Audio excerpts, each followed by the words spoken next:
Welcome back to Nasdaq Trade Talks. We're your host Jill Malandrino, Global Markets Reporter at Nasdaq. We'll be coming to you live throughout the day from IDX 2018 at the Brewery in London. Joining me for this segment is Cathy, Lyall. She's a co-founder of Seismic, Foundry, and also a member of Women in Listed Derivatives in the UK branch. Cathy, thank you so much for joining us live at IDX. And let's talk about that. What are some of the challenges and opportunities with women in FinTech these days?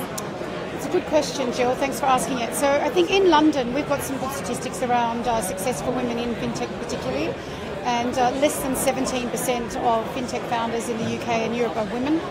And when it gets down to funding, getting that really good level of funding, it drops down to 4%. So we have a really high dropout rate for women founders, unless they're seen as very strong subject matter experts in something like, say, capital markets. Right. It's a real challenge, and to address that, we've got some great initiatives. In the UK, the government's funded something called Innovate Finance. It's working to really promote women founders. They have an annual list that gets to profile senior women that are doing things in B2B, B2C, whatever it might be, and giving them a platform. There's a lot of conferences around that. But generally, I think there's a lot more we could be doing. Right, and that was my question. Within the financial industry specifically, is the industry doing better, and what else can they be doing?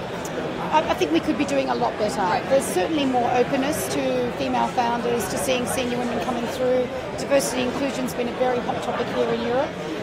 You're seeing it talked about on the main stage now at all the venues and events. And in fact, today, in our opening sessions here this morning, we had great diversity on our first panel with 3 women, which was great to see.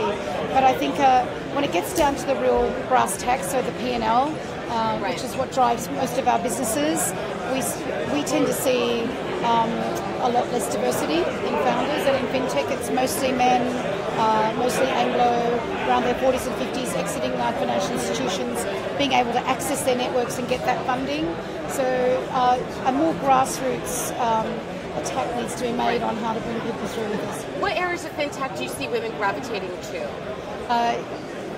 Actually, in the post-trade area, RegTech, I think, is the strongest area. We're seeing a lot of really strong female founders, and we've got some great companies we've invested in, for instance. One's called Enforced, great, very strong female founder and CEO, came out of the FCA and JP Morgan, and doing something very specifically around enforcement in RegTech. And I think in RegTech compliance, anything that does better things with post-trade, middle office, around legal, compliance and accounting, we're seeing a lot more female founders. All right, and to wrap it up, women in listed derivatives, or what we've actually called Lyall. Yes. What's the role that it plays in UK FinTech? So while we've tried to broaden ourselves out, not just in capital markets and derivatives listed in OTC, but are now starting to be very inclusive for people at anything that attends to capital markets, FinTech included. One thing after 10 years of running Wild here and running a lot of programs and events and mentoring programs, we've realised in FinTech specifically, there aren't very many support networks for female founders or female executives, or in fact women in FinTech itself that are trying to bring themselves through. So we're right now just in the process of partnering with some very senior women who invest, some angels if you like, and some senior women that come out of banking, and also some male champions of change, to create a networking group, a bit similar to WILD but for FinTech. We haven't come up with a cool name yet, but watch this space. All right, we'll have to follow up with you on that for sure. Thank you so much for joining me live at IDX, and thank you for joining me throughout the day. I'm Jill Malandrino, Global Markets Reporter at Nasdaq.